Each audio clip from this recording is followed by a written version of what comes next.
If you like audiobooks or audio shows, check out a free trial of Audible. Just click the link in the description. Welcome to Mindshock True Crime. This is your host, Bruce McGuire. And you are listening to the Delphi Murders case series. This is episode 38. Arrest imminent? ? I mean, this case has more rumors than just about any other case out there. And we'll be discussing what it all means, what the timelines could potentially mean, and more. As always, if you enjoy the Mindshock podcast, you can donate to our PayPal. Just check the link in the description. Help support the channel. Help us get more mind-shocking content out there. To keep up awareness in unsolved cold cases, missing persons cases, and wrongful convictions, such as this one. This case, some believe, is a cold case, but it is an unsolved murder as of right now, cold or not. You could also become a YouTube member right here on YouTube for access to exclusive streams and chats. Make sure you subscribe to the channel, hit that bell for notifications, like and share the podcast, Twitter, Facebook, Reddit, and Patreon. Patrons do get priority for case topic, logical analysis, co-podcaster requests. You could also be a guest in the podcast depending on your tier.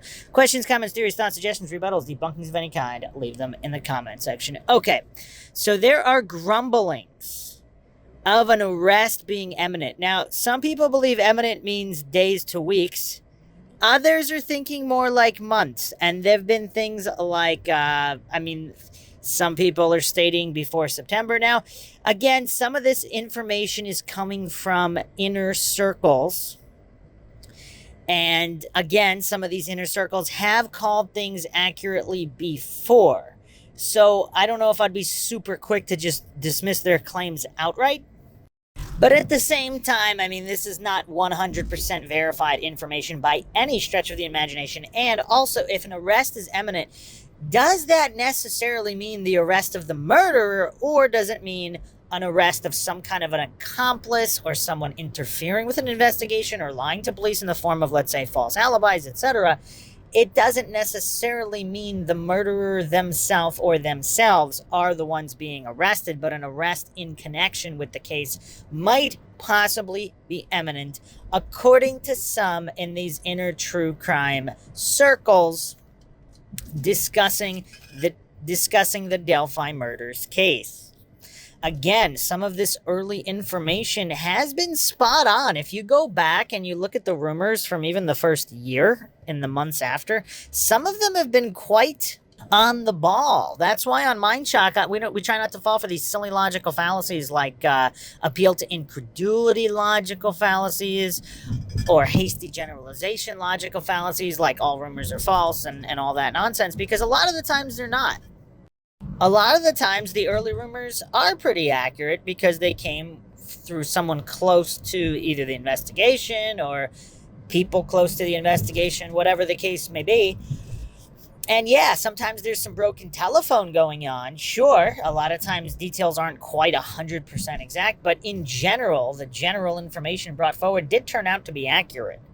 So I don't want to completely discount this, but as I've stated before, I personally believe that this case can and will be solved. Now, unlike some of these rumors stating an arrest is imminent, I don't know how optimistic I am about an arrest being made in the incredibly short term. Because there's basically two camps here. I haven't heard, again, if you're in neither one of these camps, feel free to chime in the comment section here to give your viewpoint. But in general, this is a very polarizing case. There's two main camps. The two most vocal camps are the cops know what they're doing. They're just getting the final details to make sure the conviction will stick on the perpetrators of these gruesome crimes.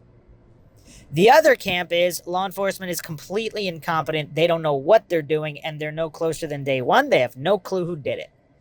And those are the two most vocal camps.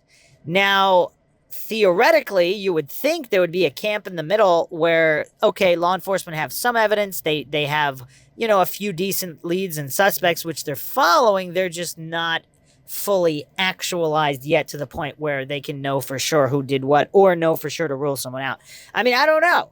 Again, it's just this particular camp, if it exists in a large form, seems to be the most silent, because you hear the most from people who are saying, oh, they know who did it, they just don't have enough for a conviction, etc., or they don't know anything and they're complete bumbling Keystone Cop buffoons.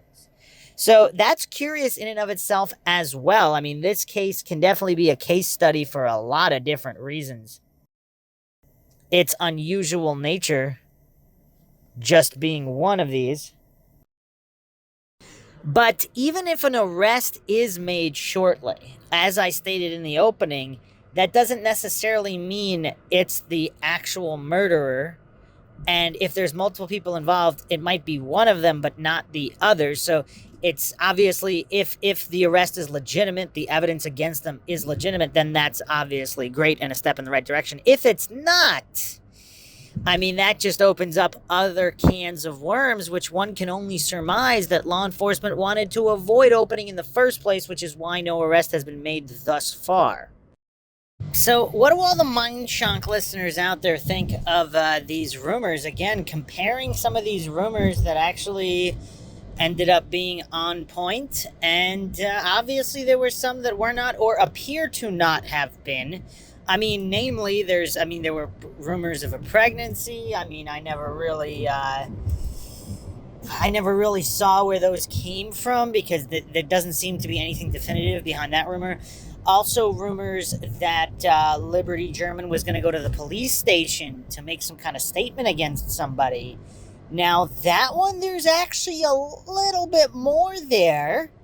You have her father, Derek German, involved in some kind of drug activity, possibly snitching on some people, like Ashley Garth, possibly resulting in her losing custody of her kids, which may or may not be a motive for some kind of retaliation. In the previous episode, we discussed the possibility of a cemetery party, or a party at Ron Logan's, or some kind of party around the bridge in the woods there may or may not involve drug or alcohol with minors. So those are all theoretical possibilities. Now, is it, again, let's not fall for false dichotomies. If Liberty German was looking to make some kind of police statement, possibly regarding some kind of online catfishing or exploitation in the direction of the clients, or maybe somebody else.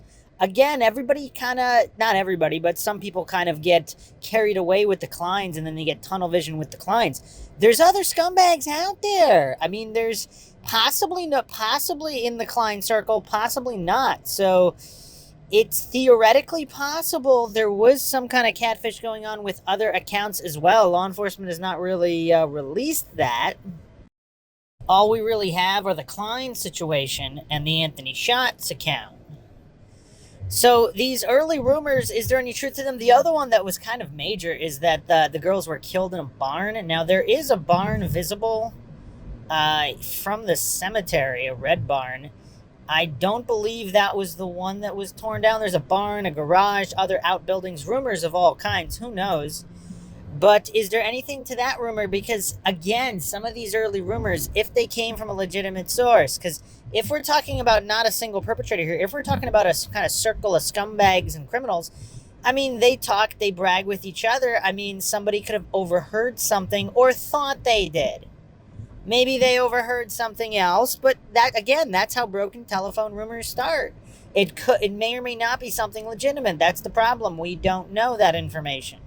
Law enforcement knows whatever they know, and they also don't know what they don't know.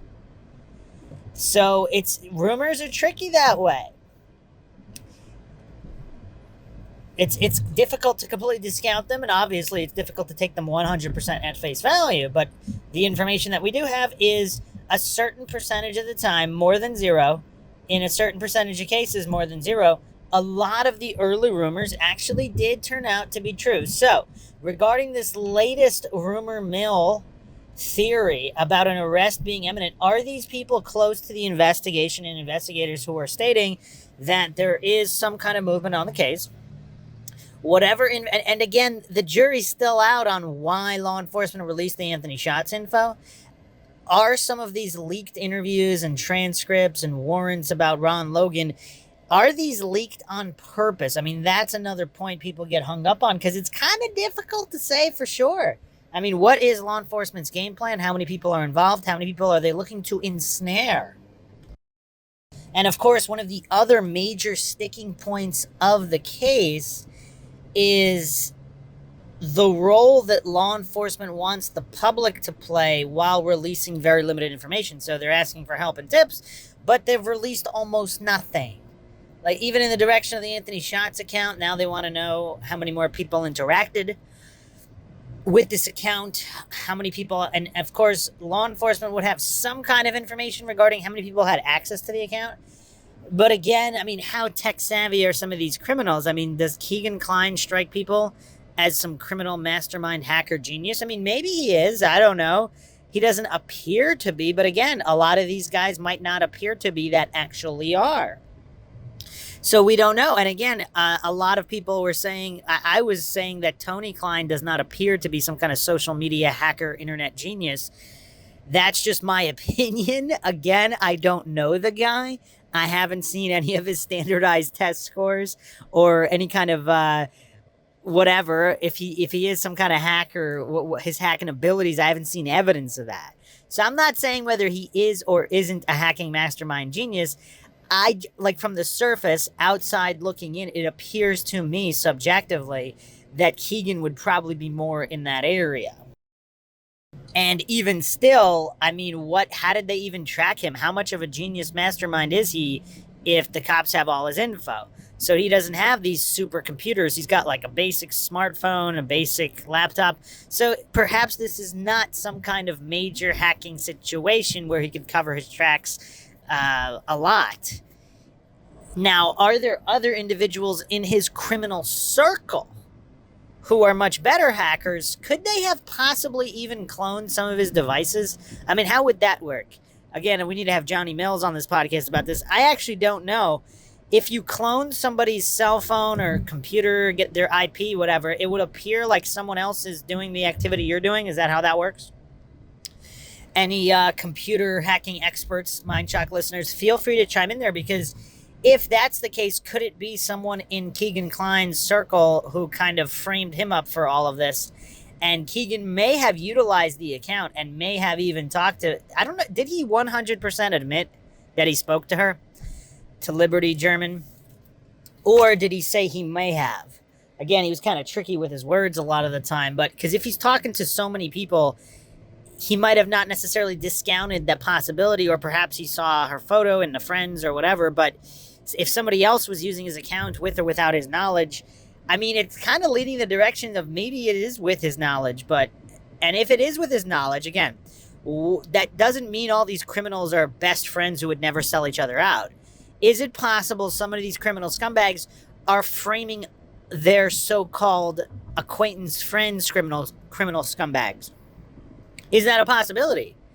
And if Keegan knows who it might be, if there are some more powerful individuals involved here, like upper political circles, mayors, ex-mayors, who knows, Keegan Kline might not wish to point the finger at anybody.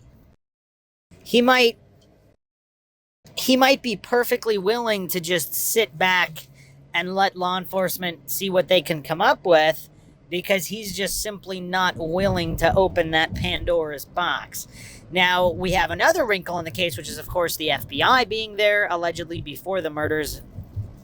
And who or what are they investigating? Because if they're aware of the corruption in the area and they're trying to get everybody, how would that all play out? So we have many, many layers here in this highly baffling case. The latest online rumor mill grumblings that an arrest is imminent. Now, again, as I started, what does imminent mean? Is it days, weeks, or is it possibly months? But I don't think anybody would say years is imminent. So if these rumors are true, then someone may be getting close to being arrested. That doesn't necessarily mean this is the main perpetrator. Perhaps this is some of the outer circle here, they've kind of like Klein. What was discussed with Klein is why he wasn't arrested at the beginning. It's kind of like they were trying to milk him for all he was worth to take down as many people as possible and get as much information as possible. Are they doing that with other individuals as well? And once those individuals have kind of exhausted their usefulness, then they'll make the arrest. Because they're tracking them, they have eyes on them. There's no necessarily danger if they're doing this all properly. And if the FBI is involved, you would think they are. So, unless, of course, some are alleging the FBI is corrupt as well, but is every single agent in the FBI corrupt? So if we're talking about one or two corrupt agents, how would other agents behave to take them down? I mean, this is all not quite as simple as the coincidence theorists would like to believe, with their false dichotomies of if this, then that, and nothing else. But this is Mindshock, where the only thing we know for sure is that we don't know anything for sure, and we try not to fall for any of these silly, logical fallacies. So what do all the Mindshock listeners think? Is this rumor about an arrest imminent true? If so, is this a main perpetrator, one of the main murderers, or is it some kind of tertiary acquaintance or affiliate associate of the main perpetrators that they're now going to squeeze even further by making the arrest? So in which case this investigation is nowhere close to over. Or is there anybody out there who actually believes, I mean, this is 100% going to be over within days or weeks or a month or two, and they have all the individuals responsible, arrest will be made, and it's all accounted for, the evidence is all there, possibly even a confession forthcoming? Does anybody believe that? Perhaps I'll do a poll accompanying this episode as well to see where all these true crime aficionados, what page everybody is at. For people asking me what I believe, I mean, for some reason, I don't know. I do, as I stated in a previous episode, I do believe that this case will be solved definitively. I'm not sure it's going to be incredibly quick, and I'm not sure it's going to be all wrapped up immediately. If the rumor about an arrest is true, I would think it would be more in the Keegan Kline type of arrest, except in connection with the Delphi case, but not necessarily the main perpetrator. If the Ron Logan leak was intentional, I think that might have something to do with it as well. So if we don't know if the Ron Logan leak was intentional, because is there some kind of connection with Ron Logan? Ron Logan's house guest, again, I mean, to me, this guy has to be a major person of interest. Because Ron Logan's house guest, depending on how well he knew Ron Logan, or even if not that well, he would have access to Ron Logan's clothes. He would have access to Ron Logan's cell phone if he wanted some kind of ping data to frame up Ron Logan.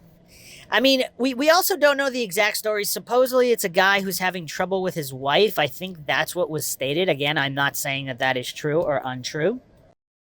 Now, who can corroborate that? Was that a made-up story by a third party, possibly Kurtz, who grew up riding horses on Ron Logan's property? Some say he thinks of Ron Logan as an uncle. I don't know if this is meant as a blood uncle or a non-blood uncle. But Kurtz clearly, if that's all true, I mean, he knows that lane like the back of his hand. Is it possible that Kurtz knows this house guest? I think a lot more focus needs to be put on this house guest, particularly if this warrant was leaked on purpose, kind of to try to get more information in the direction of Ron Logan. Not necessarily that Ron Logan himself is the murderer or perpetrator, but there's something going on around Ron Logan. Because if somebody's looking to frame him, they have his clothes, they can have his phone, they would dump bodies on his property. And notice how his house guest is not the one he turns to for the alibi. He calls up his cousin for an alibi for the exact hours in question, which are not public at the time of his phone call. So what does everybody make of all of this? Is an arrest imminent? If so, are we talking direct murderer, the true perpetrator, or are we talking about associates or someone connected to the direct perpetrators? As I stated, I think just based on all the information and without knowing whether the leaks are on purpose or not, I would guess, if somebody forced me to guess, I would say not the direct perpetrator, but one step at a time, that would lead to the direct perpetrator, however much time after. But I remain optimistic, unlike many other people. Even if there is mass corruption, obviously only a small portion of it gets exposed, but there's just something about this case where it's just, the evidence seems to be there. There seem to be enough people that are still alive. I mean, obviously Ron Logan has since passed, but there's plenty of other people connected to the case, and the friends and family of all the people involved, other druggies and all these other people claiming to have even seen video of the crime taking place. If those rumors are all true, I mean, it would seem like there's enough pieces of the puzzle here to really close this case out. Hope you guys enjoyed another edition of Mindshock True Crime in the Delphi Murders case series. If you want to help support the podcast, help us get more mind-shocking content out there, and keep up awareness, not just in this unsolved cold case, but others, missing persons cases and wrongful convictions. You can donate to our PayPal. Just check the link in the description. Make sure you subscribe to the channel. You can also become a YouTube member right here on YouTube for access to exclusive streams and chats. Like and share the podcast, Twitter, Facebook, Reddit, and Patreon. Patrons do get priority for case topic, logical analysis, co-podcaster requests. You could also be a guest in the podcast depending on your tier.